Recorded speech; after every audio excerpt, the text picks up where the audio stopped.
stretch, but these are our version of it as far as that goes. I don't know exactly what is going to happen, but let's just talk about the regular season awards uh, here for the MLB here at the end. All right, and the awards here that we're going to go over here for the 2024 season. Now, these are not, again, official, but this is the way I see it, how a lot of these awards are going to go now that we're at the end of the season. Let's start with the American League MVP. I think early in the year you would have had Gunnar Henderson, I think, but I think Aaron was there. I think he's not in it now. I think he kind of tailed off. I have Juan Soto third. I thought Soto was really good. I thought he's kind of stayed in third though all year. Offensive stats are off the charts. I mean, he's an excellent offensive player, excellent hitter. I thought the year that he had, it's funny, he got overshadowed by the one guy that's there, but he's going to be phenomenal. I mean, he's a phenomenal hitter. I mean, I think like his average even came up in New York this year as well. So Juan Soto, I have him at third. Bobby Witt Jr. is going to probably going to win the batting title at the end of the year. Also, too, he's going to lead the league in triples, lead the league in hits. So I think almost in any other circumstance, he wins the MVP of the league. He's not going to this year because I'm going to go ahead and give it to Aaron Judge. Aaron Judge is on another level. I mean, Aaron Judge is just reminds me a lot of Barry Bonds. Just whatever he wants to do, he does at the plate. 56 home run every year. He's going to play. He's going to hit over 50, over 40, whatever. Even years if he has injuries, the only thing injuries and age are going to stop him. He was just sensational, even with a bit of a slow start. I still don't like him in center, but I think he's better than Soto. That's the only weakness in his game. But Judge, I think definitely AL MVP for that. Cy Young in the American League. I thought Burns was good most of the year. I thought Burns was really right there. These three were very close. Burns, I think, is third because of August. The numbers were a little bit high in August, but I think that's it. Other than that, I think he was terrific. He's going to probably finish with the ERA under 3. If he goes well in his last start, he's going to get 15. He's already got 15 wins. He can get 16 wins. So I thought Burns is right there. If it's selected, it doesn't really bother me. Neither one of these. Seth Lugo, I thought was kind of went under the radar nationally. He's been really good.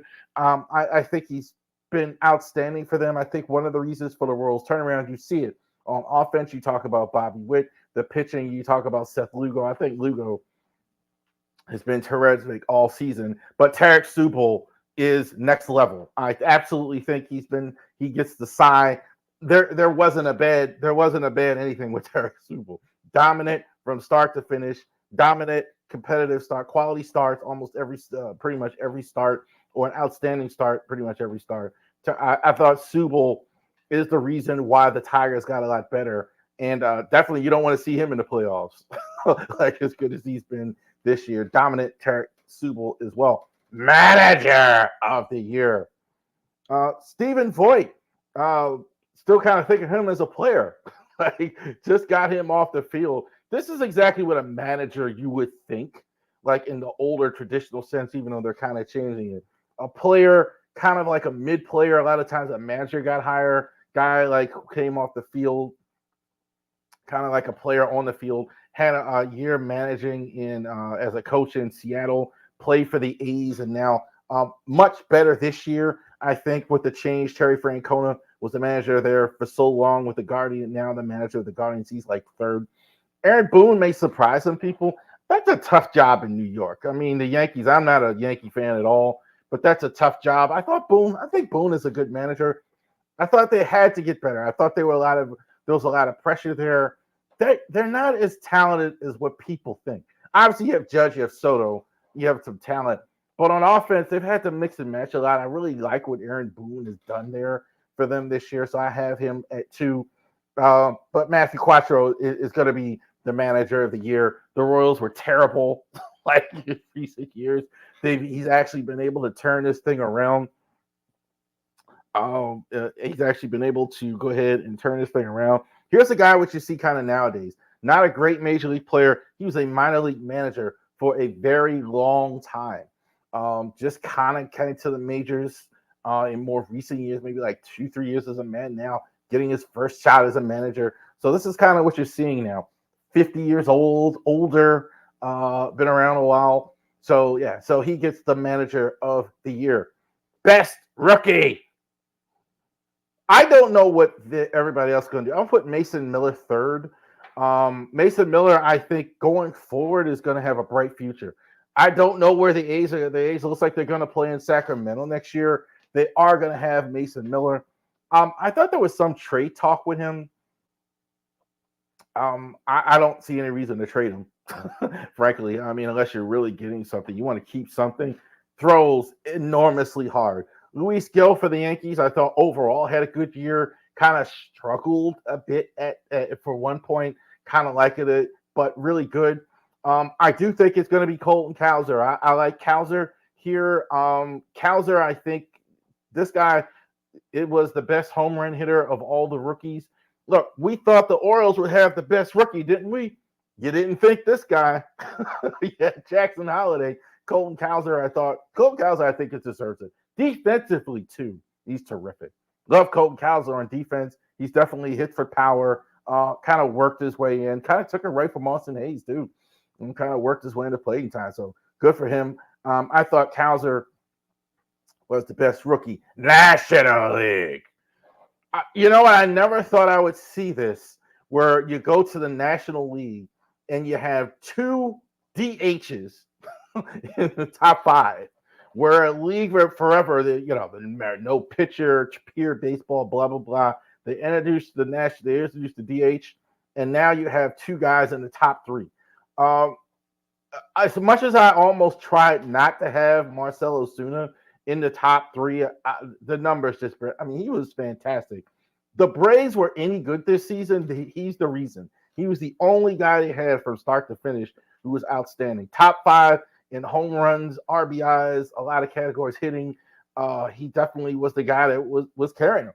A lot of their guys struggled, and Ozuna was terrific as well in the DH spot. So I definitely have to put him in the top three. Willie Adams is for the Brewers. Brewers had a lot of challenges in the offseason. Burns kind of didn't want to be there. Had some questions as well. A lot of young players, and this guy was really good. So I definitely think I have him at 2. But number 1, yeah, Shohei. No question. No question. Couldn't even play the field. This guy, again, him and Judge are so far above everybody else. It's scary. It's scary what Ohtani can do. I can't wait to see him next season on the mound as well, or at least in the outfield. So shout out to Shohei Ohtani. No question about it. I thought Betts on his own team or Freeman might. Ohtani was fantastic. Cy Young. You might think Skeens is kind of weird. Skeens is just no question about it. Skeens, I think the only question is he can keep his arm in good enough shape? But I thought Skeens was terrific. This guy's a strikeout machine. They cannot figure him out. I mean, he throws, 100 all the time. I mean, the slow stuff is in the mid 90s. So I definitely think Skeens is top 3. Zach Wheeler, I thought, has been fantastic as usual for the Phillies. The Phillies have an excellent rotation. I think Wheeler is the best of the group, though. I think definitely to me, I think that's saying something too. They got with Nola and et cetera. But Wheeler, I thought, was really good this year. Sale, you're mad if you're the Red Sox. I've been saying that all year. They've been waiting for years to see Chris Sale to the point where they finally give up and he wins the Cy Young. I thought he was the best pitcher in the entire National League all season. Consistent. Definitely looked like the old Chris Sale. Definitely doesn't throw as hard as he used to, but definitely learned how to pitch. Outstanding stuff from Sale this year. I thought he was National League Cy Young winner, manager of the year. Um, Former manager. Here's a guy who kind of strange how he left the Cardinals a few years ago. I thought that was a little strange that they even gave up on him and didn't have him there. But Mike Shildt, I thought the Padres were much better this year. I thought he did a good job for them as well. Uh, Former Cards manager, definitely a guy with some experience.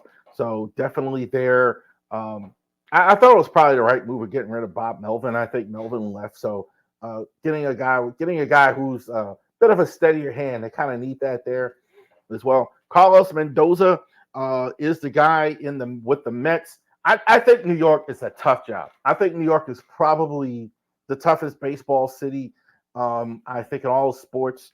And I think the Mets and the Yankees, I thought Carlos Mendoza came in, did a good job. It's another guy, bench coach a long time, played in the minors 13 years. Kind of what you're seeing now. Guys like this, like who weren't great players, but played in the minors a long time or managing the minors a long time and coming up. Young guy though, 44 years old, so he could be the manager for the Mets for many years. I thought the Mets definitely got better. They're getting into playoffs. So shout out to Carlos Mendoza. Pat Murphy gets the rookie of the year, gets the manager of the year. I thought as well. Definitely wasn't a sexy hire, right? Craig Counsell walked out on him. The Mets too. Mets thought they had a shot at Craig Counsell. Craig Counsell goes and takes another job. So they couldn't have been super happy about that. Look, here's a guy, Pat Murphy, 65 years old, and he had been a college baseball coach for over like 20 years. So this is not a guy that was wanted by a lot of teams. It definitely worked. Had trying circumstances. I definitely think he deserves manager of the year. Best rookie. I think if any of these three win, I think these are three probably farther away. Jackson Chirino for the Brewers, I thought had a lot of hype. I thought a lot of people thought he would win Rookie of the Year at the beginning of the year. I thought he was really good. I don't think from start to finish he was as good as Jackson Merrill. Merrill, I thought was the opening day center fielder for the Padres. I thought he was outstanding all season long for them. Definitely, as he got better, the team got better. So definitely he's going to be the future there. But I think Skeens, you could argue maybe the other two as far as playing a whole season, but Skeens is just so dominant. I don't see any reason why I can't give him Rookie of the Year for the National League. There you go. National League Rookie of the Year, all the awards.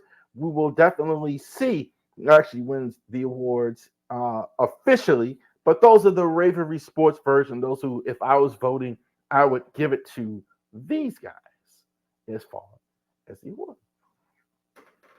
Orioles report. All right, so Orioles report. This is our last one of the regular season. So the next one is going to be playoffs as we are in the playoffs. So the Orioles are in the playoffs this year. So definitely, let's even start with that. At 7, let's start with that. So the Orioles defeat the New York Yankees, and a roar erupted visiting Yankee clubhouse, saying there definitely was a celebration as the Orioles actually go ahead and get into the playoffs for 2024. So they're in.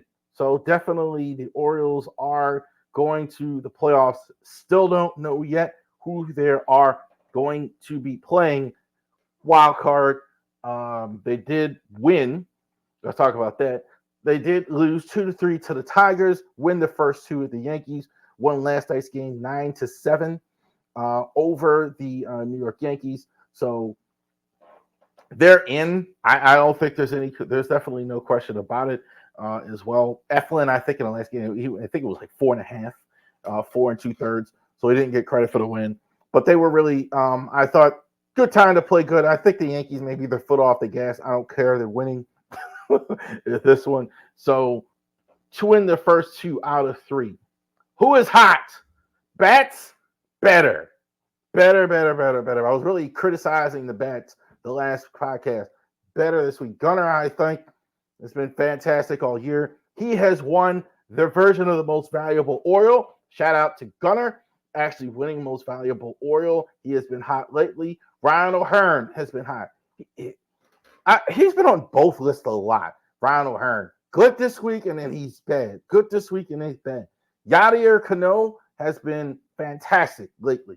I think he's probably in September looked more like the 2023 version than I saw all of this year.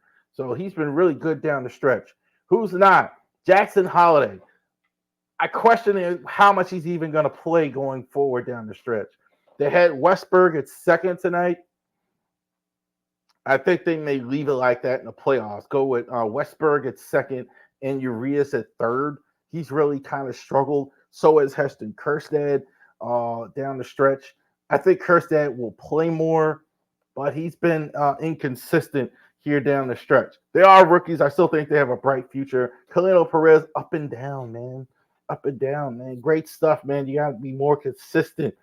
Up and down. He's not like O'Hearn. I've seen him on both lit. Like a lot of this with those guys.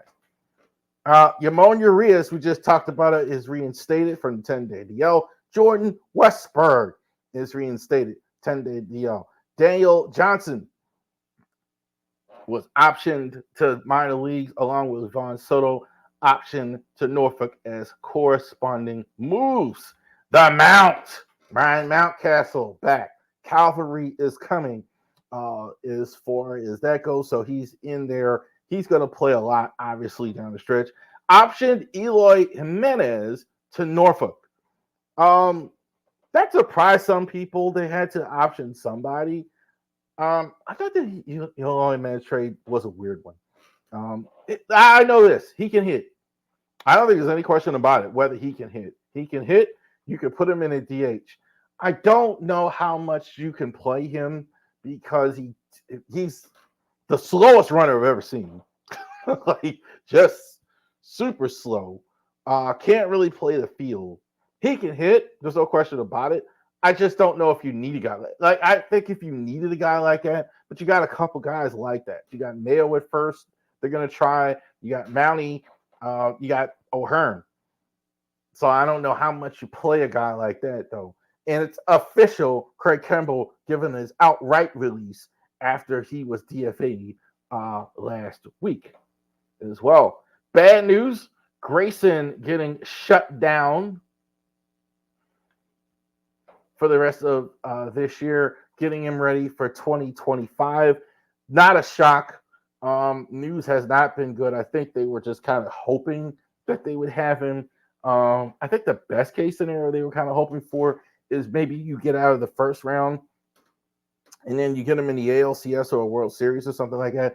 But they're not going to have him at all. It definitely does not look like that happened. As far as that goes, Minnesota Twins is the last series this weekend. So definitely we're going to be covering that as well. So the Twins last week, they're fighting to get in. May see the Twins in the first round here as well. You never know. We will go ahead on Sunday when we're here and do that.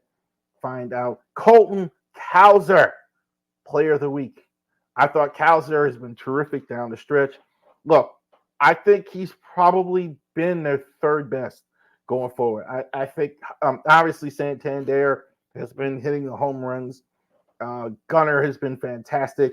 They've had some struggles. The bats are